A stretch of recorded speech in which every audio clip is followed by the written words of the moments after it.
Bonjour à toutes et à tous, aujourd'hui je vais vous parler de Twixt.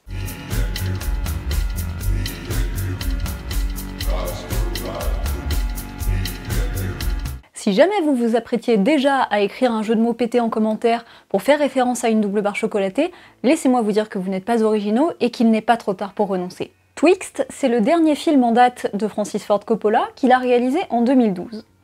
Il raconte l'histoire de Hall Baltimore, incarné par Val Kilmer, qui est un auteur de romans de gare horrifiques qui s'arrête faire une dédicace dans la petite ville de Swan Valley et qui va y rencontrer un shérif chelou, interprété par Bruce Dern, qui va lui proposer de coécrire un livre sur les meurtres de jeunes filles qui ont lieu dans la région. L'auteur cherchera l'inspiration dans ses rêves et y rencontrera Virginia, une adolescente pas très vivante qui le mettra sur la piste de l'assassin, du sujet de son livre et de sa propre rédemption. Cette fameuse Virginia, elle est interprétée par Elle Fanning, et sans surprise, c'est sur son personnage que va porter mon analyse. Cela dit, on va le voir en détail, mais ce personnage est pluriel, et pour comprendre exactement qui elle est, nous devons aussi prendre en compte ses autres incarnations présentes dans le film. Avant toute chose, je signale qu'il existe une vidéo sur la chaîne d'Intercut qui présente bien le film, qui en parle et qui réunit pas mal d'impressions différentes qu'il a pu laisser à différents spectateurs. C'est intéressant et c'est différent de ce que je vais dire ici, donc n'hésitez pas à y jeter un coup d'œil. Twixt, c'est un film que personnellement j'adore, vraiment, je l'aime de tout mon cœur, mais je sais qu'il est assez mal aimé dans la filmographie de Coppola, alors je vais me permettre de dire simplement un petit mot là-dessus. Le film mise beaucoup sur un aspect numérique gothique kitsch assez grossier, et je comprends complètement que ça puisse en rebuter certains, et en général d'ailleurs c'est le genre de choses auxquelles je n'adhère pas non plus. Le film mêle aussi des choses très tragiques, avec de l'humour et des éléments loufoques, ce qui peut déconcerter.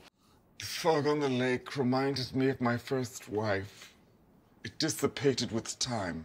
Si ça ne vous convient pas, ça ne vous convient pas, mais vous allez voir que je vais beaucoup parler de la manière dont Coppola va rendre hommage à la littérature d'Edgar Poe, et chez Poe, il n'y a pas que du romantisme noir, sublime et envoûtant. Il y a aussi des histoires grotesques, ses parodies de romans gothiques et ses pastiches. Il n'est donc pas si absurde de mélanger tous ces tons dans le film, c'est une bonne manière de faire un hommage honnête et complet à l'œuvre de Poe. Et en ce qui concerne l'image presque trop belle, trop artificielle, je rappellerai juste que pour Poe, l'art n'a vocation qu'à créer du beau. Même si sa beauté est porteuse d'émotions et de sens, évidemment elle n'est pas vide, il me semble donc logique que le film se démène également pour créer du beau dès qu'il le peut. Enfin, il y a une mise en abîme évidente à faire entre le personnage du héros, qui ne prétend pas écrire de la grande littérature malgré sa passion, et Coppola, qui veut faire un film personnel, mais qui ne prétend pas réaliser une fresque magistrale et élégante comme il a pu le faire par le passé. Je ne dis pas que ces points devraient changer votre avis sur le film, mais j'espère qu'ils vous expliqueront un peu le pourquoi de ces choix esthétiques. Avant d'introduire ma problématique, je vais rappeler 3 points de contexte concernant le film qui sont en lien étroit avec le développement qui va suivre. Le premier point, qui est sans doute le plus important pour Coppola mais le plus anecdotique pour le spectateur, c'est que l'histoire du personnage principal, dont on apprend qu'il a perdu sa fille, fait très largement écho à la manière dont Coppola a lui-même perdu son jeune fils Giancarlo, décédé dans un accident de hors-bord lorsqu'il avait 22 ans. Je ne m'étendrai pas tellement plus sur le sujet, c'est simplement pour vous dire qu'il y a donc une mise en abîme très claire dans le film qui fait le lien entre l'évolution du héros et le vécu du réalisateur. Le deuxième point, c'est donc que le film est un vaste hommage à l'œuvre d'Edgar Poe, à laquelle il fait référence dans toutes ses séquences, en long, en large et en travers, et sans se priver de faire même apparaître Edgar Poe lui-même sous les traits de Ben Chaplin. My God, Edgar Poe. Les liens du film avec ses écrits, on va bien entendu y revenir, mais c'est amusant de noter que le mentor de Coppola fut un temps Roger Corman, célèbre pour avoir adapté à l'écran maintes nouvelles de Poe, comme je l'évoque dans ma vidéo mettant justement en parallèle le Dracula de Coppola et l'adaptation du Masque de la Mort Rouge par Corman. Tout ça pour dire que Twixt est un film extrêmement personnel et empreint de nostalgie, en somme le terreau idéal pour aborder la question de l'art à travers l'œuvre de Poe, comme on va le voir. Mais avant, je termine avec le troisième point. Twixt conclut la trilogie débutée avec L'Homme sans âge et Tétro, des œuvres indépendantes les unes des autres, mais toutes liées par des thématiques semblables, et notamment celle du temps. Le film opère effectivement un questionnement sur la subjectivité du temps, questionnement aussi présent chez Poe, et c'est à partir de là que nous allons pouvoir commencer en nous interrogeant sur le principe d'adaptation. On peut d'ailleurs voir que, lors de l'avant-première parisienne du film en 2012, c'était déjà une question qui me turlupinait. Je me demandais si ça a été un défi pour vous de rendre cinématographiquement la subjectivité du temps qui est particulière au style d'Edgar Poe. Well, you know, I am a great admirer of Poe, and as you know, we owe the French and Baudelaire the fact that people even know of him because he was forgotten in America, and the French poet Baudelaire discovered him and translated him and made him very known first here in Europe and South America, and I must say that it is difficult to work with a man of the intellect of Poe and try to translate a sense of manipulation of time, certainly the image of the 7 clocks that all tell the different time. And I'm not sure that I succeeded totally, but there was definitely, the title means twixt or between, and so you had between dreams and between reality, between success and failure, between life and death, and I was trying to express these themes with the tools that I had in this kind of whimsical film. Twixt n'est pas, à proprement parler, l'adaptation d'une nouvelle d'Edgar Poe. Le film emprunte à son œuvre ses thématiques fondamentales, son ton, ses refrains, tout en les réorganisant dans sa dynamique propre, en se souciant avant tout de retranscrire le style littéraire de Poe dans un langage cinématographique. Ce qui en fait, à mon sens, la meilleure adaptation de Poe à ce jour, sans en être une. Parce qu'elle a voulu en conserver l'essence en l'adaptant à son médium, sans chercher à faire une version filmée d'un livre qui aurait pu être plus fidèle dans l'histoire, mais surtout pas dans le propos. Pour que la culpabilité et la folie douce ou violente qui animent les alter-ego de Poe dans ses écrits soient fidèlement retranscrites, il fallait bien que Coppola les fasse passer par sa propre histoire, sa propre culpabilité vis-à-vis de la mort de son fils, et son propre processus créatif. À mon avis, c'est ça, la vraie fidélité à une œuvre dans l'adaptation, et non pas l'imitation qui consiste à simplement raconter la même histoire comme une succession de faits. Bref, ces points établis, voyons voir comment le personnage de Virginia prend place dans tout ça. Comme je le disais, son personnage est pluriel et se décline sous plusieurs formes dans le film. Il y a Virginia telle qu'elle apparaît dans les rêves du héros, il y a le corps de la jeune fille assassinée qui patiente à la morgue, il y a le souvenir de Vicky, la fille décédée de Hall, dont l'image le hante. Autant de facettes de l'archétype de la jeune fille morte chez Poe, son sujet poétique de prédilection, celui qui l'a toujours fasciné et qui traverse l'essentiel de son œuvre. Cette figure qu'incarne Virginia, elle va se trouver au centre des tourments de tous les personnages masculins importants du film, à travers les époques et les dimensions. On va donc étudier comment Coppola fait de Virginia le point de fuite de l'arc narratif des hommes du film, en respectant le style littéraire de Poe avec des outils de cinéma. Pour ce faire, on va se pencher sur 3 des concepts qu'elle incarne et qui réunissent les personnages autour d'elle. D'abord, la peur de la mort, puis la subjectivité du temps, et enfin la spiritualité. Ah et forcément, alerte spoiler, et je vous conseille très vivement de voir le film avant de continuer à regarder cette vidéo. Commençons donc avec le thème de la peur de la mort. Dans un essai appelé « La peur et l'univers dans l'œuvre d'Edgar Poe », écrit par Nicolas Isidore Boussoulas, l'auteur dégage 4 formes récurrentes de peur de la mort chez Poe. La peur de mourir, la peur devant la mort en tant que présence, la peur d'un phénomène composé qui mêle vie et mort, et enfin la peur du cadavre. Le personnage de Virginia va cristalliser au moins les 2 dernières de ces formes de peur. Lorsque le shérif Bobby Lagrange emmène notre héros à la morgue pour voir le dernier cadavre qu'on lui a amené, dans l'espoir que ça donne à l'auteur l'envie d'écrire un roman sur cette affaire, Hall refuse de voir le visage de la victime.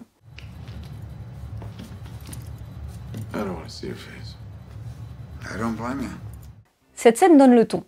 Le corps, dépourvu d'identité, comme simple idée de jeune fille tragiquement assassinée, se tient au travers des 2 personnages masculins au centre du cadre. Elle va donc être centrale dans l'histoire, mais avant tout pour ce qu'elle représente, une figure jeune, féminine, innocente et morte. L'éléphant dans la pièce, c'est évidemment le pieu qui est planté dans son corps et qui trône au milieu de l'image. Ici, on commence à noter que de nombreux éléments vont être amenés à avoir plusieurs interprétations. Ce pieu évoque 2 choses qui peuvent être concomitantes. Une arme en bois pour tuer les vampires, ou bien, et vous l'aurez deviné, un symbole phallique. Alors, pour les personnes qui ont une petite tendance à s'insurger quand j'ose parler de symboles phalliques en disant que j'extrapole, s'il vous plaît, regardez le film avant. Vraiment. Cette double interprétation possible, idée qu'on va retrouver un petit peu partout dans le film, je pense que ça fait directement écho à la polysémie chez Edgar Poe. En effet, l'un des ressorts poétiques importants de son œuvre repose dans les différents sens que peut avoir un même mot. Prenons en exemple son poème le plus célèbre, Le Corbeau, auquel une scène du film est d'ailleurs dédiée, dans laquelle le personnage de Poe donne sa note d'intention d'écriture et qui se trouve aussi être la note d'intention du film. A refrain must be brief. In my own work, my most famous, this led me at once to a single word as the best refrain. Nevermore. Dans ce poème sublime, un homme est presque en train de s'endormir sur ses livres en pleine nuit lorsqu'un corbeau tape à sa porte avec son bec. L'homme ouvre, le corbeau va se poser sur un buste de Pallas au-dessus de la porte et à partir de là, à chaque question que lui posera le narrateur, l'oiseau répondra « Nevermore ». ce qui veut dire jamais plus. Comme l'explique le personnage dans le film, le mot nevermore ponctue chaque strophe du poème comme un refrain. Mais en poésie, répéter un mot n'est jamais anodin, et à chaque itération, le mot change de sens, devenant de plus en plus effrayant.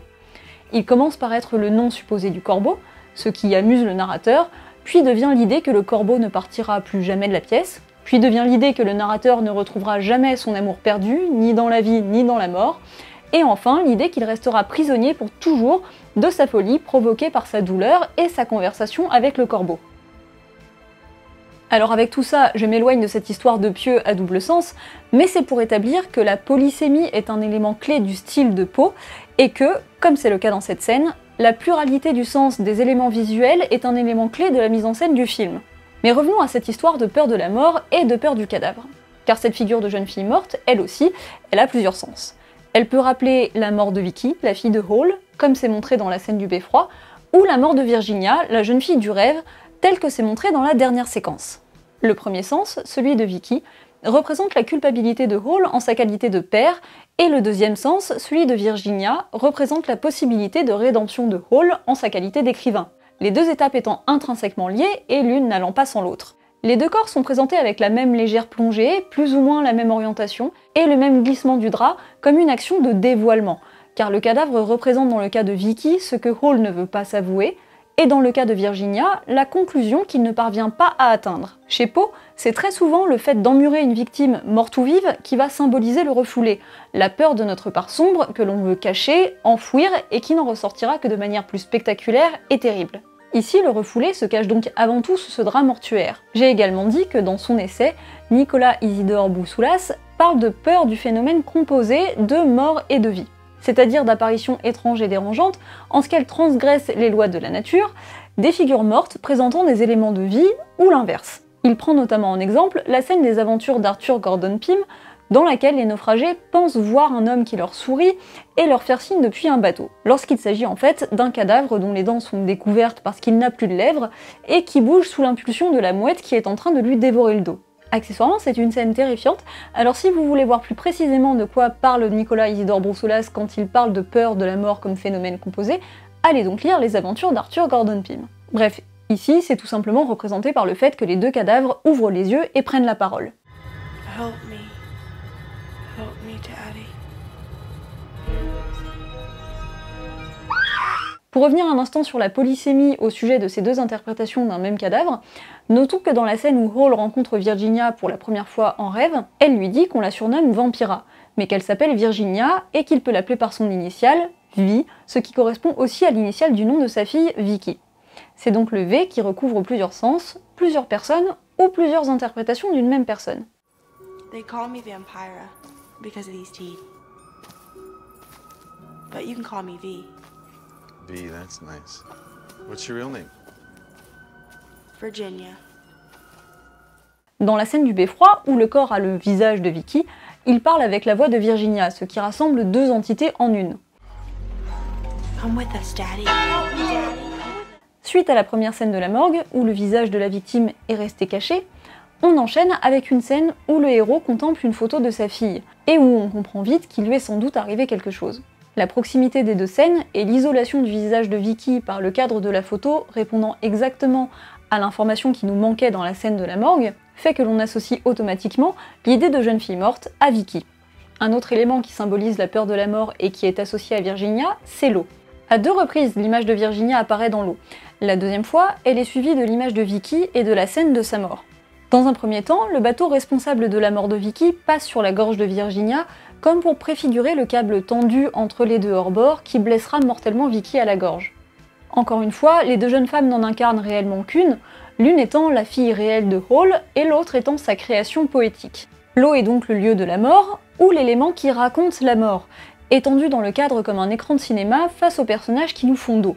L'eau est donc l'élément qui fait le lien entre les deux jeunes filles, entre la vie et la mort, entre la réalité et la création littéraire, et la création cinématographique si on prend en compte la mise en abîme. Je vais m'expliquer dans 2 minutes, mais elle confère un caractère mouvant et donc révélateur aux choses. Elle permet de projeter dans des objets inanimés ou dans des faits dépourvus d'affect une interprétation personnelle qui sera intelligible pour celui qui la regarde. En gros, je suis en train d'essayer de résumer ce que Gaston Bachelard dit de l'eau chez Edgar Poe dans son texte « L'eau et les rêves, essai sur l'imagination de la matière » écrit en 1942. Mais je vais vous citer directement le texte, ce sera plus simple. L'eau, en groupant les images, en dissolvant les substances, aide l'imagination dans sa tâche de désobjectivation, dans sa tâche d'assimilation. Elle apporte aussi un type de syntaxe, une liaison continue des images, un doux mouvement des images qui désancre la rêverie attachée aux objets. C'est ainsi que l'eau, élémentaire de la métapoétique d'Edgar Poe, met un univers en mouvement singulier. Elle symbolise avec un héraclitéisme lent, doux et silencieux comme l'huile. L'eau éprouve alors comme une perte de vitesse, qui est une perte de vie. Elle devient une sorte de médiateur plastique entre la vie et la mort. En lisant Poe, on comprend plus intimement l'étrange vie des eaux mortes et le langage apprend la plus terrible des syntaxes, la syntaxe des choses qui meurent, la vie mourante. L'eau, qui est donc en lien poétique avec la mort, est également présente par le lac, qui sépare le campement des jeunes gothiques, rebelles et rock'n'roll, qui représentent la vie, et la ville où Virginia est sous l'emprise mortifère du prêtre qui finit par la tuer, et où la jeune victime du monde réel a été assassinée par le shérif. Parce que oui, c'est lui le coupable, mais on s'en doute assez rapidement. Donc encore une fois, l'eau est le médiateur plastique entre la vie et la mort. Logique donc ces plans qui rendent le liquide menaçant dans la séquence où le prêtre se sert d'une limonade pour empoisonner les enfants qu'il veut égorger.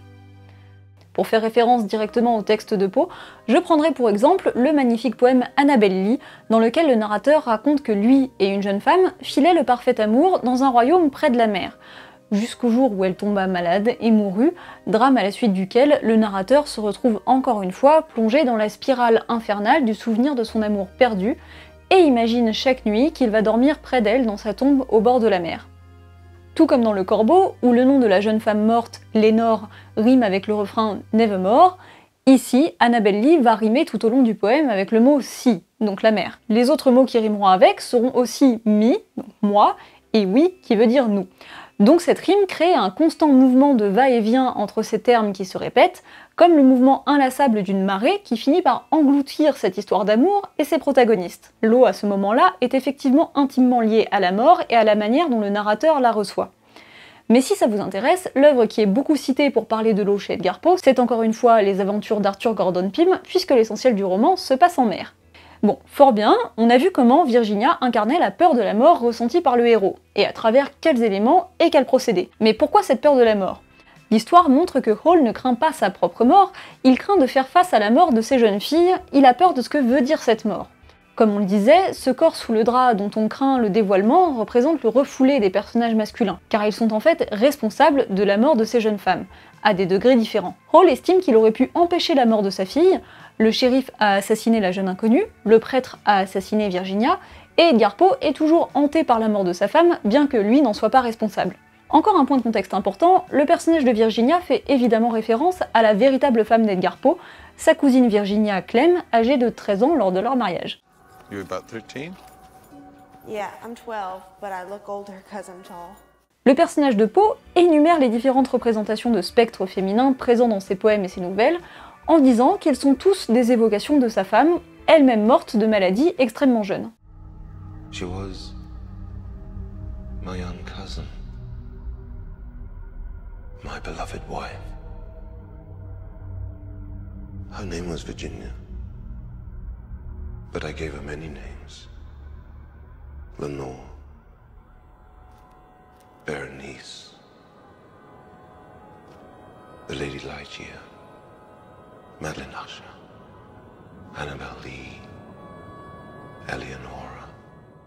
Difficile de dire à quel point ces personnages faisaient effectivement référence à la femme de Poe dans la vraie vie, puisqu'il a écrit la majorité de ses textes avant la mort de Virginia, mais qu'en même temps, elle a toujours eu la santé très fragile et a été malade très longtemps, donc est-ce que c'était une préfiguration de sa mort ou pas, je ne saurais pas le dire. Bref, toujours est-il qu'on est face à un éventail de personnages masculins, tous hantés par la mort d'une jeune fille, et qui représentent autant de degrés de responsabilité dans la mort de ces jeunes filles. C'est donc finalement la culpabilité qui motive cette peur de la mort. Maintenant, au lieu de l'idée assez définitive de la mort, intéressons-nous plus largement à la question du temps. Et donc, comme dit en introduction, à la subjectivité du temps.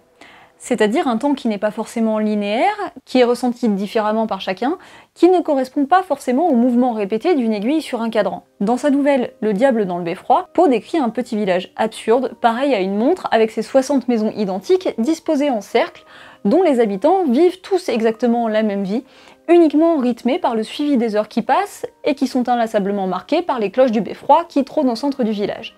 C'est la panique pour les villageois le jour où un personnage étranger, semblable à un diable, vient déloger celui qui entretenait le mécanisme du beffroi et s'amuse à sonner les cloches n'importe quand et n'importe comment. La nouvelle se moque évidemment de la soumission des gens aux horaires et à toutes les petites traditions qui régissent le quotidien et forment le carcan de la société. Il est très largement fait référence à cette nouvelle en particulier dans le film, de par la présence du beffroi aux 7 cadrans et aussi de par l'obsession de certains personnages pour les horaires. Voyons comment, en accord avec ces idées, Coppola établit l'idée que le temps quantifié est mortifère et que le temps subjectif est porteur de vie. Les personnages essayent vainement de s'accrocher à un temps mesurable qui leur échappe, qu'ils voudraient maîtriser mais n'y arrivent pas. Dans Le diable dans le beffroi dont je vous parlais, encore une fois, tout tourne autour de l'obsession des personnages pour la mesure du temps qui s'écoule, mais qu'ils ne réussissent pas réellement à contrôler. Dès les premières phrases, Poe dit, au sujet de l'époque à laquelle remonte l'origine du village, « Il m'est pénible de n'en pouvoir parler qu'avec cette précision indéfinie dont les mathématiciens sont quelquefois obligés de s'accommoder dans certaines formules algébriques. La date, il m'est permis de m'exprimer ainsi, eu égard à sa prodigieuse antiquité, ne peut pas être moindre qu'une quantité déterminable quelconque. Les repères dans le temps sont donc, en définitive, flous, peu fiables, voire inexistants, en tout cas pas importants, et ce malgré la toute-puissance des horloges. Dans Twixt, c'est évidemment incarné par cette image du beffroi qui, comme dans la nouvelle, possède 7 cadrans, mais dont ici aucun n'indique la même heure. La petite ville de Swan Valley s'efforce de saisir le temps mais n'y parvient pas. Tout comme le couple qui tient le restaurant de l'hôtel dans Le rêve de Hall, qui fait une fixette sur la réparation de leur horloge, et qui tient à tout prix à noter ce qui se passe à telle ou telle heure précisément. Damn clock. That clock has never told the correct time. Just you wait, you're gonna be very surprised. Sans réussir à se mettre d'accord sur l'heure qu'il est réellement. Time did she fight you? 4 o'clock. It isn't 4 o'clock. The clock says 4 you've gotta o'clock. be kidding 4 me. o'clock. La réalité et l'essence des situations échappent aux personnages qui tiennent à enfermer le temps sur une ligne droite sécable en heures et en minutes. Cet échec tragique de la mesure du temps, elle est explicitée par Hall lorsqu'il raconte la mort de sa fille, en disant qu'il aurait pu être présent si son réveil avait sonné, mais qu'il était en fait réglé sur la mauvaise heure. I could have gone, I set the clock. It was the wrong time, so the alarm didn't go off. Il ne s'est donc pas réveillé et n'est donc pas intervenu pour sauver sa fille. Évoluer dans cette fausse idée du temps est donc particulièrement néfaste, bien que les gens de l'hôtel y semblent très attachés. Virginia, elle, prend place dans une temporalité différente, même si elle vit dans la même dimension qu'eux. Notez comme les mouvements de l'homme et de la femme sont légèrement accélérés et saccadés. Virginia, de son côté, est filmée au ralenti dans plusieurs séquences.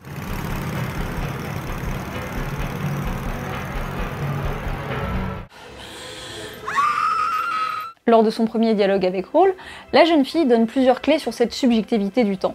Mais voyons déjà ce qui précède ce dialogue. Hall est dans sa chambre au motel et il décide de sortir faire un tour, intrigué par la belle image du beffroi dans la nuit. En réalité, il est probablement juste en train de s'endormir, mais ne s'en rend pas compte. La vue sur l'extérieur tranche radicalement avec ce qu'on a vu de la ville en plein jour et avec l'intérieur de la chambre. Tout à coup, l'image devient esthétisante, dans des tons froids et désaturés, avec un aspect général à la fois numérique, cheap et d'une certaine beauté onirique. Le cadre bascule pour signifier que l'on change de dimension, que l'on passe dans la dimension du rêve.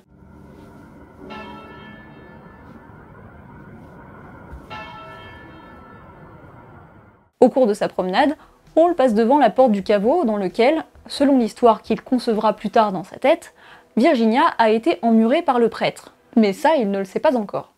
Pourtant, quand Virginia apparaît et qu'il lui demande d'où elle sort, elle lui répond qu'elle était au début du chemin et qu'il est passé devant elle sans la voir. Elle fait donc référence au fait que Hall est passé devant ses restes emmurés dans le caveau, chose qu'il n'a pas encore écrite ou imaginée. Alors est-ce que ça s'est réellement passé dans l'histoire des meurtres commis par le prêtre, et Virginia est-elle un vrai fantôme ? Ou l'idée commence-t-elle tout juste à naître dans l'esprit de Hall, et Virginia n'est-elle que sa création poétique? On ne le sait pas, et ça n'est pas très important. La chose à retenir, c'est que la présence de Virginia sert de croisée des chemins entre les époques et les dimensions. La première fois qu'elle entre dans le cadre, elle est d'abord vue de loin, et elle reste floue. Son apparition est fragmentée par les arbres derrière lesquels elle passe, Elle est avant tout cette idée d'adolescente éthérée aux multiples facettes dans les yeux de Hall qui cherche sa fille, plutôt qu'une personnalité définie et caractérisée. Le cadre la place justement avant tout dans le regard de Hall qui est en train de la fabriquer dans son rêve. Avec la perspective, elle semble marcher devant lui. Elle est à la fois la projection de son regard et le fantôme qu'il poursuit. Petit à petit, les cadres se rapprochent d'elle et on peut enfin correctement distinguer son visage au fur et à mesure qu'elle se présente et qu'elle se caractérise. Rapidement, elle précise qu'ici le temps s'écoule différemment et que c'est pour ça qu'elle n'a pas pu venir à la dédicace de l'écrivain. Car dans cet espace du rêve où leurs deux esprits se retrouvent, elle est à la fois présente ici et maintenant, mais aussi emmurée depuis des décennies dans le caveau au bout du chemin, et morte depuis quelques jours dans la morgue du shérif. Virginia est souvent associée au ralenti dans le film, parce que c'est par elle que passe la subjectivité du temps. En dehors des ralentis, on voit aussi quand, en présence de son spectre, les étoiles dans le ciel sont déformées, étirées comme si elles étaient figées dans plusieurs temporalités différentes. Tout comme Virginia elle-même finalement. Contrairement à ce que représente le temps mesuré qui est l'ennemi, les marqueurs du temps subjectif sont positifs. La première fois que l'on aperçoit les étoiles déformées, Hall va tomber sur Edgar Poe qui va le guider dans sa quête poétique et dans son parcours de rédemption. La deuxième fois, c'est lorsque Hall trouve enfin la conclusion de son roman et que le fantôme de Virginia se venge du prêtre qui l'a assassiné. D'ailleurs, dans cette scène, on voit comment, par un effet de montage, les gestes de Virginia atteignent le prêtre alors qu'il ne se trouve pas dans la même dimension. Encore une fois, elle incarne un pont à travers les dimensions et le temps.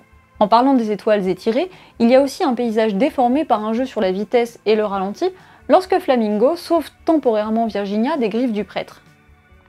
Le temps distordu, idée qui donne plus ou moins son titre au film, représente la clé du salut, concret ou artistique. Je disais à l'instant que Virginia semblait figée dans son statut de jeune fille morte, dans plusieurs temporalités en même temps, et c'est bien parce qu'elle peut courber les lignes du temps qu'elle permet à Hall de s'en rendre compte, de mettre en parallèle les époques, et donc d'élucider le meurtre des jeunes filles, que ça prenne place dans son roman ou dans la vraie vie. C'est ce qui permet au héros de se rendre compte que le schéma se répète, comme une fatalité, comme le Nevermore du corbeau.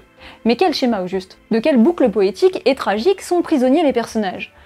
Eh bien le film exploite la ligne directrice donnée par Poe, qui estime que le sujet le plus poétique qui soit est celui de la mort d'une jeune femme, racontée par celui qui l'aimait de son vivant.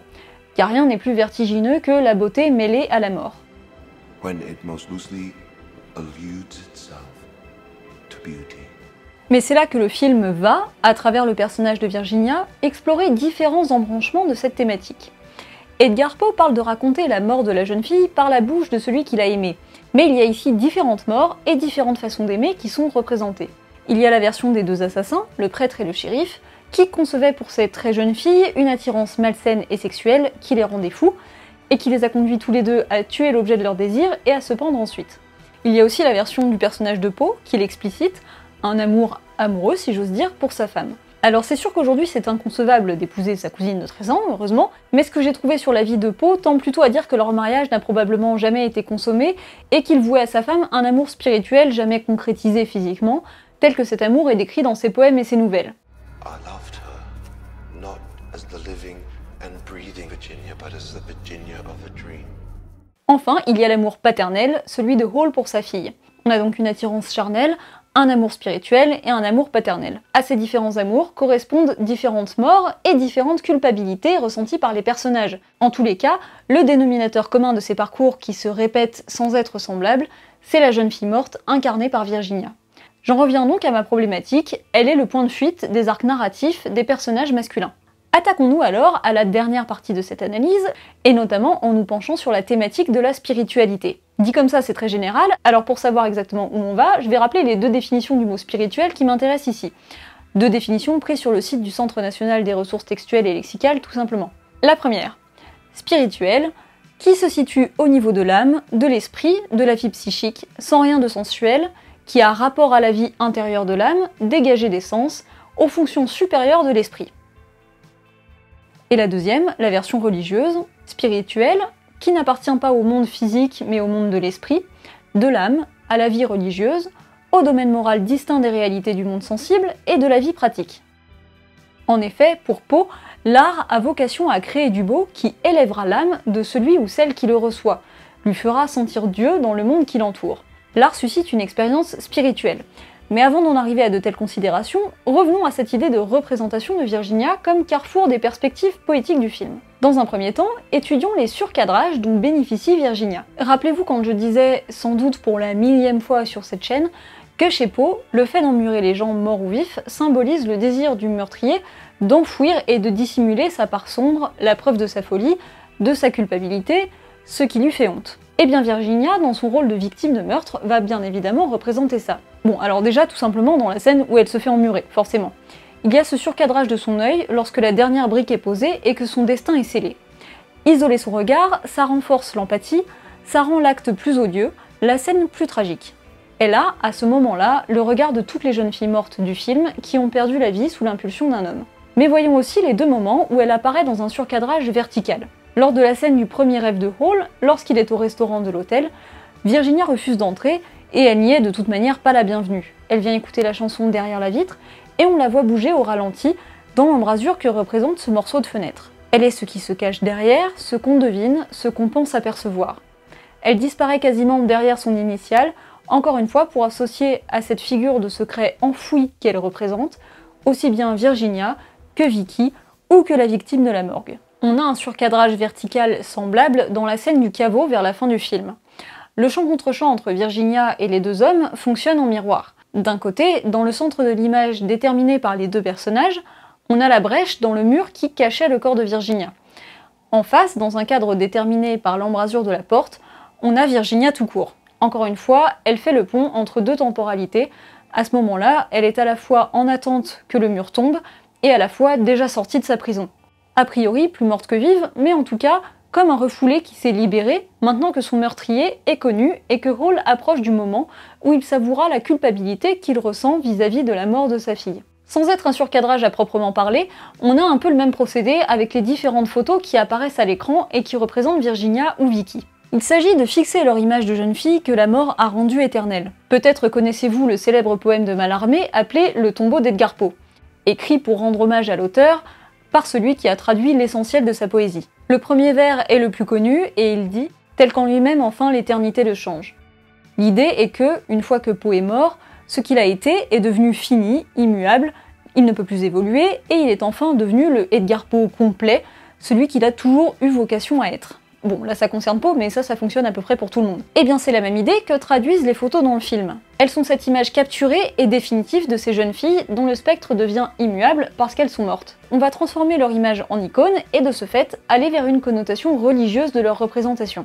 Voyons par exemple deux moments où Virginia concentre les regards de Hall et de Poe. Il y a le moment où les deux hommes sont au-dessus de la rivière et que l'image de Virginia apparaît entre deux. Elle est le point vers lequel convergent leurs regards, à eux qui partagent, comme le dit le personnage de Poe, la présence d'un jeune fantôme dans leur vie. We share this little ghost, my friend. Il y a aussi le moment où Virginia est sortie du caveau et que les deux hommes se placent de part et d'autre de sa tête. Elle est ce qui les relie dans leur vie et dans leur œuvre. Suite à ce plan, Virginia, enfin son fantôme, s'élève dans les airs comme si elle montait au ciel. Dans sa robe blanche, avec ses taches de sang qui rappellent des stigmates et son visage tourné vers le ciel, elle ressemble à l'apparition d'une sainte. Le plan fait écho à celui-ci, survenu un petit peu plus tôt dans le film, où Virginia est enchaînée en position christique lorsque le prêtre s'apprête à l'emmurer. Qu'est-ce qui permet cette évolution, au-delà de la position de martyr de Virginia? Quel est le vecteur qui amène de ce plan-là, où Virginia est barrée par l'obscurité, à ce plan-là, où elle baigne dans la lumière? Il y a, entre les deux, la déclaration d'amour de Poe à sa femme, et l'énumération des noms qu'il lui a donnés dans ses œuvres. Il a, suivant sa logique artistique, changé le thème de sa mort en expérience spirituelle à travers la beauté de la poésie. Our work must be the grave that we prepare for its lovely tenant.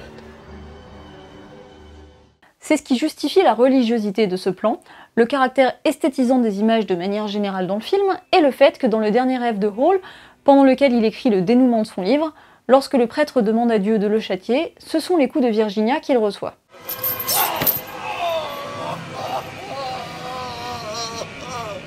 Attaquons maintenant la dernière partie du raisonnement, qui correspond aussi à la dernière partie du film. Une fois que Hall a trouvé le scénario qu'il cherchait au fin fond de ses rêves avec Virginia, et une fois que le shérif s'est suicidé en avouant le meurtre de la jeune inconnue, il ne reste plus qu'un point d'interrogation, à savoir l'identité de cette même jeune inconnue, dont le corps patiente à la morgue depuis tout ce temps. On a dit précédemment que dans la scène du beffroi, elle avait le visage de Vicky, et que dans cette scène, elle avait le visage de Virginia. Pourquoi cette jeune fille, qui a probablement un visage tout à fait différent dans la réalité, apparaît-elle sous les traits de Virginia? Il faut comprendre que cette scène ne se passe ni tout à fait dans le livre de Hall, ni tout à fait dans un rêve, et ni tout à fait dans la réalité du film. En tout cas à mon sens. Cette quasi-fin, elle représente la rédemption du héros et de Coppola dans la seule dimension de la narration. Je m'explique. J'ai passé tout le long de la vidéo à vous dire en quoi Virginia était le point de fuite des personnages masculins, en quoi elle était l'objet de leur regard, en quoi elle était la victime de leurs actes et le sujet de leur création littéraire. Ce dernier acte, c'est le moment où Virginia va finalement prendre son indépendance et exister pour elle-même. Suite au parcours qu'on a décrit, Hall libère le corps du pieu, de cet objet phallique qui coinçait la jeune fille sous le joug des regards masculins adultes et désirants responsables de sa mort.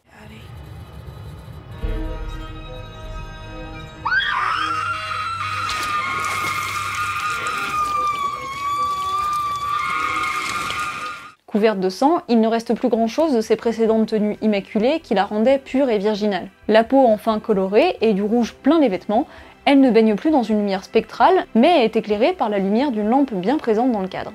Elle est une jeune fille qui appartient désormais à la vie.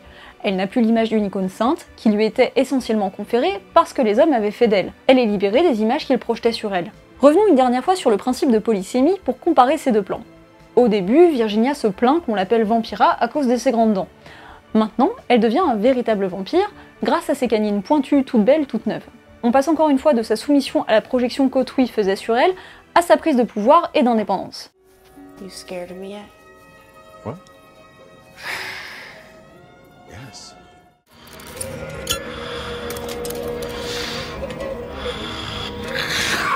C'est désormais elle la force de vie et de création qui va, littéralement, se nourrir de l'autre. Dans un plan qui rappellerait une sortie de crypte dans un vieux film gothique, elle se jette sur Hall, en tout cas sur cette version à demi fictive de Hall, pour devenir sa propre création et non plus celle de l'auteur. S'offrant en sacrifice dans cette scène probablement sortie de son imagination, Hall accepte ce rôle pour sa fille, permettant, l'espace d'un instant, que Virginia prenne au nom de toutes sa revanche sur les figures masculines qui leur ont fait du mal. Cette fois-ci, on quitte le domaine de la spiritualité, en ce sens qu'on rebascule dans tout ce qui est sensuel et tangible, mais pour que la jeune fille puisse se réincarner dans la vie, parce qu'elle l'a bien mérité. Coppola lui réserve cet espace pour que, elle aussi, elle puisse se réaliser à travers l'art.